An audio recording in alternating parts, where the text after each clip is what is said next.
wish I could have seen the look on Kevin's face when he gave him the old heave-ho.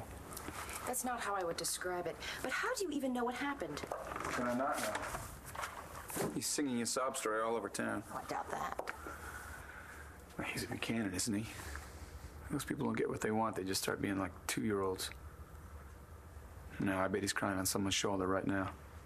You know, Kim promised us that guy with that accent would give us a tour. Yeah, his name's, thank you, Nigel.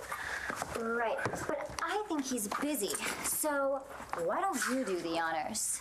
Well, you know, I don't think there's enough time before the wedding. I don't think there's gonna be a wedding. Really? So what do you know that I don't? Maybe you should ask him. Kimberly, do I need to remind you that you proposed to me? I know. Well, then do you want to get married or don't you? I don't know what I want anymore. You know what? This sounds like pre-wedding jitters. But that's crazy. I mean, I have a hot guy with $1 bazillion. Why would I even think about giving that up? You tell me. Oh, he's a big boy. Him and Kim can figure this out. And if they decide to bag the wedding, so what? I mean, who wants to be tied down, right?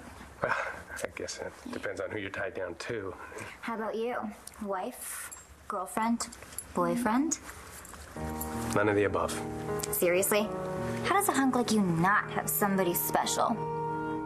It's a good question. You've got some nerve ripping on someone who's 10 times the man you will ever be. Well, if he's all that, why'd you turn him down? Just wasn't right. Well, that explains it. Kevin has meant the world to me. He is generous, compassionate, an amazing father. But somehow, when we try to make it work, we wind up getting hurt. Yeah, that sounds familiar.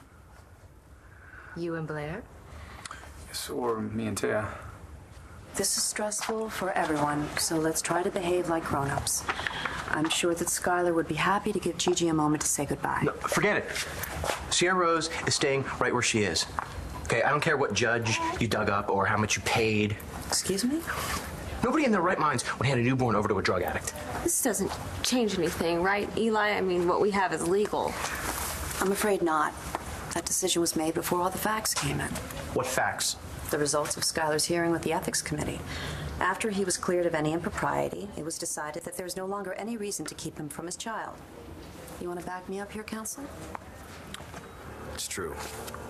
Skylar has been granted custody. This isn't about you, Greg. This is about a friend who told me something in confidence, and for me to break that confidence now... What about the patients under this friend's care? Do you not owe them anything? Skylar's not treating any patient. Yeah, not yet. But he's in training to make life and death decisions, Rachel. And if Skylar sees nothing wrong with stealing drugs... It's not that simple, Greg. You don't have all the facts. Because you won't give them to me. So why don't we just even the playing field here, Rachel? Why don't you tell me the whole story? I'm not free to do that. So you're choosing Skylar over me? Dorian, if I needed a marriage counselor, which I do not, it would not in my wildest dreams be you. So please, go home. I'm fine. You don't look fine. And it's no mystery to me why. You miss Charlie. The two of you were perfect together. You don't understand anything about Charlie and me. On the contrary, he is my... He's your what, partner in crime? My friend. And as a friend, he told you about the divorce? Would you deny the man a confidant in his hour of need? And don't make this about me and Charlie, because it's about you and Charlie. He loves you, you love him. Don't you?